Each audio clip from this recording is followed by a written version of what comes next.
Selamat pagi, ini VT 306 ya. Kali ini agak panjang saya jelasin mengenai kondisi terakhir Indonesia. Jadi ada pertanyaan salah satu teman bahwa indeks harga saham gabungan itu turunnya tajam. Dalam waktu 1 bulan itu turun hampir 10%. Jadi apalagi saham-saham di bank, ya Bank BRI, Bank BNI, Bank Mandiri, Bank BCA pun turun walaupun sedikit. Ada yang bertanya, ini penurunan harga saham ini sampai kapan, Pak? Ya, jadi kira-kira gambarannya begini. Harga saham Bank BRI itu sudah turun 1 tahun, ya sudah dari bulan Februari 2024. Ya, kenapa turun? Berita-berita dari tahun lalu ya, itu memang negatif. Ini, ada berita ini, pemerintah punya utang di BI 836 triliun. Ini bulan November 24. Sri Mulyani solusinya ngutang lagi. Iya kan? Ini kata Sri Mulyani. Pemerintah tak bayar utang jatuh tempo 433 triliun. Semuanya revolving. Jadi, pemerintah punya utang di World Bank 8.000 triliun, dibayar dengan SBN. SBN-nya sudah jatuh tempo 433 triliun. Ini diutang lagi.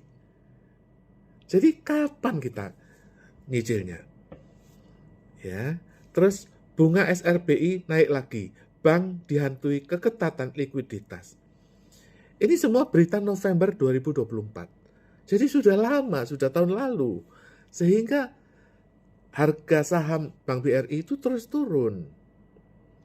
Nah, kembali lagi kepada ini lagi berita 14 November 2024. Sri Mulyani buka-bukaan, tarik utang tiap 2 minggu. Iya kan? Jadi negara kita itu istilahnya itu ya tiap 2 minggu bikin surat utang, tiap 2 minggu bikin surat utang. Jadi tugasnya Menteri Keuangan itu ngutang tiap 2 minggu. Sri Mulyani buka-bukaan, tarik utang tiap 2 minggu. Ini kata Bu Sri Mulyani. Nah, masalahnya apa? Masalahnya adalah OECD soroti besarnya kepemilikan SBN oleh BI. Ungkap risiko besar ini. Jadi, begini loh, ya. Bank Indonesia, ini pemerintah, itu dua entiti yang berbeda. Bank Indonesia itu otoritas moneter, dia yang nyetak duit, oke? Pemerintah ini ya ngurusi anggaran APBN, ya. Nah, kalau seandainya ya dalam proses pengurusan APBN ini kita utang, lalu utang itu kita suruh BI untuk menalangi utang ini, itu jadi masalah. Karena BI ini bukan gudang duit, BI bukan peruri, BI bukan tukang cetak. BI ini adalah distributor dari otoritas moneter bank sentral. Oleh karena itu, kalau misalnya kita punya utang, utangnya kepada siapa? Kepada bank sentral kan, bank World Bank kan. Nah, ketika kita nggak bisa bayar, kita nggak bisa nyuruh BI untuk menalangi untuk mereka beli SBN. Ya, kalau sedikit oke lah ya, kalau misalnya 80 triliun gitu ya, setahun. Ya. Tapi kalau sudah 800 triliun itu semua cicilan utang kita itu semua ditalangi oleh BI. Lah BI itu bikin duit dari mana? Nggak bisa kita ucuk-ucuk BI dipaksa suruh nyetak duit untuk membeli surat utang pemerintah. Itu loh masalahnya. Nah, jadi ada juga yang bertanya, solusinya apa Pak Gun? Kira-kira begini ya, saya akan ibaratkan ini pada masalah yang sederhana ya. Katakanlah Anda kepala keluarga, Anda punya utang kepada bank ya. Nah, utang kepada bank ini Anda tersendat ya. Lalu Anda utang lagi kepada bank lain. Ya, katakanlah kepada BPR, Anda bisa ke Adira, Anda bisa ke FIF, Anda bisa utang ke pinjol ya. Nah, jadi utangnya ini double. Nah, otomatis ketika bank yang tadi itu yang asal itu menagih, ya, dia makin khawatir karena ternyata kamu punya utang lagi di tempat lain. Jadi ada double utang. Ini menjadi double masalah dan itu dipermasalahkan. Yang dipermasalahkan oleh ini apa? Oleh pihak bank sentral. Ya, dia akan tahu bahwa investor-investor saham yang ada di bursa efek itu ya tahu lama-lama Indonesia ada risiko utang yang double, yang utang kepada World Bank dan utang kepada Cina, sehingga ya mereka akan khawatir dan mereka pergi dari bursa saham Jakarta. Kan bursa saham kan banyak, ada bursa saham Singapura, Hong Kong dan sebagainya. Kenapa harus Jakarta? Ketika mereka keluar, Presiden Prabowo harus sadar bahwa kampung kita terekspos oleh risiko internasional. Kenapa? Kita keburu utang kepada World Bank 8.000 triliun. Kalau seandainya tidak ada kepastian dari investor internasional, ya, harga saham kita terus turun, kita akan jadi paria dan risiko devaluasi. Sekarang aja udah mendekati 17.000 US dollar. Jadi jangan mengatakan bahwa Presiden Prabowo tidak peduli terhadap harga saham karena dia tidak punya saham. Pak, Presiden itu presiden dari seluruh perusahaan-perusahaan yang ada di Indonesia dan juga presiden dari investasi luar negeri yang ada di Indonesia.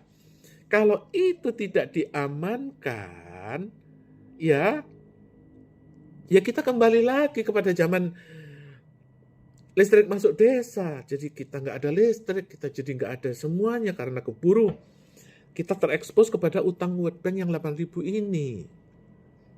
Oke, yang terakhir adalah solusinya apa? Solusinya satu ya. Utang World Bank ini sudah dibuka belum? Karena udah di blokade 4 tahun. Kita di blokade utang World Bank itu sampai 2027. Tahu dari mana? Sri Mulyani itu menerbitkan rencana anggaran SBN itu sampai 2027, 800 triliun tiap tahun. Karena apa? Karena kita nggak kuat untuk nyicil utang World Bank. Karena apa? Karena kita tidak dapat top up. Gitu loh. Jadi pola pikir Presiden dan Bu Sri Mulyani harus paham bahwa utang World Bank itu sudah mencapai 8.000 ya, 8.000 triliun. Itu takdirnya itu harus di-up. Kalau nggak di-up, ya, itu seperti kita itu kurang darah. Kalau utang kita kepada Pak Haji ya, kita utang misalnya 100 juta, itu kita bisa lunasin, kita bisa turunin. Tapi kalau utang sudah 8.000 triliun, itu secara agregat, takdirnya itu harus naik. Itu adalah rezim moneter internasional. Oleh karena itu, utang World Bank ini sekali lagi harus dibuka, dicairkan. Paling nggak dapat tambahan utang, walaupun cuma 100 atau 1.000 triliun. Kalau ini nggak dibuka ya, ini akan jadi tumor yang terus akan membesar dan membesar. Lama-lama kita kena kanker. Itu satu. Kita lanjut bagian kedua. Jadi tadi saya jelasin bahwa utang World Bank yang 8.000 triliun ini kita harus buka dulu. Dibuka dulu artinya kita bisa up sedikit. Ya kan? Kalau Sri Mulyani macet nggak bisa membuka utang World Bank ini, orang World Bank itu masih banyak di Indonesia. Ada Ibu Mari Pangestu. Masih banyak. Dan jangan lupa bahwa dana Soeharto itu tersimpan di World Bank. Itu setara dengan 100.000 triliun. Jadi kita jangan khawatir. Artinya kita masih punya dana jaminan dari simpanan Soeharto. Itu bunganya waktu itu IGGI, sekarang itu setara dengan 2.000 triliun. Bagaimana cara mengaksesnya? Maka Prabowo itu harus ingat. Ingat nggak dulu waktu Prabowo masih letnan, itu kita punya Posyandu, KUT, KMKP, SD Inpres, Bibit Unggul, Keluarga Berencana. Ingat nggak? Dulu tentara itu sering dapat seragam atau velvet, atau saya sering dapat jas hujan, itu kualitas NATO. Ingat nggak dulu kita punya gandum gratis. Bogasari 40 tahun itu dapat gandum gratis. Kita dapat kedelai gratis. Maka dari itu kita kebanyakan makan gorengan, tempe, tahu. Itu karena dulu kedelainya gratis. Maka Prabowo harus kembali kepada sejarah. Dulu Pak Harto itu kok bisa dapat dana dari IGGI. Dan sekarang IGGI itu kemana prosesnya?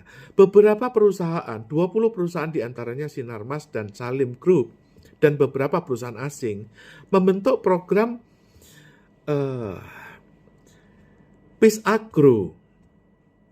Jadi itu program juga bagus, ya kan? Karena mereka ingin mengembangkan yang program IGGI dulu. Karena dulu Bogasari menikmati 40 tahun dapat gandum gratis. Kenapa sekarang bayar? Itu yang harus dipikirkan. Nah, sejarahnya itu, duit IGGI itu apa? Dari pampasan perang Hindia Belanda. Jadi, tahun 49 itu, kita udah keburu merdeka, tapi Belanda itu protes karena menurut perjanjian internasional, negara jajahan Jepang itu harus kembali kepada jajahan sebelumnya. Itu ada konvensi di Eropa. Nah, ketika Belanda ingin kembali ke Indonesia, bermasalah karena Indonesia nggak mau. Akhirnya terjadi perjanjian Renville dan Indonesia diakui oleh Belanda. Kenapa? Karena adanya akad IGGI itu tadi. Artinya Amerika yang merampas duitnya Hindia Belanda yang setara tadi 100.000 triliun rupiah. Ya, zaman dulu kita nggak tahu berapa ya. Sekarang setara itu dibuat akadnya dengan Soekarno. Kenapa dengan Soekarno? Karena itu uangnya Hindia Belanda yang kemudian Hindia Belanda bubar jadi republik. Nah, tahun 73 itu Soekarno meninggal. Akad diperbarui dengan Soeharto. Ya, yaitu akad IGGI itu. Nah, tahun 2008 Soeharto meninggal. Tahun 2009 akadnya dibuat lagi yang baru. Dengan siapa? Dengan Pak Sanjoyo Hamijoyo Suparto. Nah, karena Ibu Tin, itu mertua Prabowo, keponakan dari Mangkunegoro. Pak Sanjoyo itu putra mahkota dari Mangkunegoro 6. Penerus The Javas Bank, pemilik aset Hindia Belanda yang dirampas Amerika, yang sekarang dijadikan jaminan kolateral World Bank. Nah, kalau misalnya bisa diketemukan, Pak Sanjoyo ini toh pamannya Putin. Artinya mereka saling bersaudara. Dan Bu Megawati juga besan dengan Pak Sanjoyo ini. Kenapa? Karena Sukmawati menikah dengan Mangkunegoro 9. Jadi ini saling bersaudara. Oleh karena itu, ya, kenapa sekarang timbul masalah? Karena satu, Prabowo ini tidak mengerti ganjelan yang ada di World Bank ini urusannya bagaimana solusinya. Apa kita terus tercekik dan terus diembargo World Bank? Untuk apa kita punya Direktur World Bank Sri Mulyani ada di sini? Itu satu. Kedua, informasi ini itu harus bisa dilacak, bisa dirunut. Bibit, bobot, bebek, mereka itu saling bersaudara kok. Mereka punya pohon keluarga.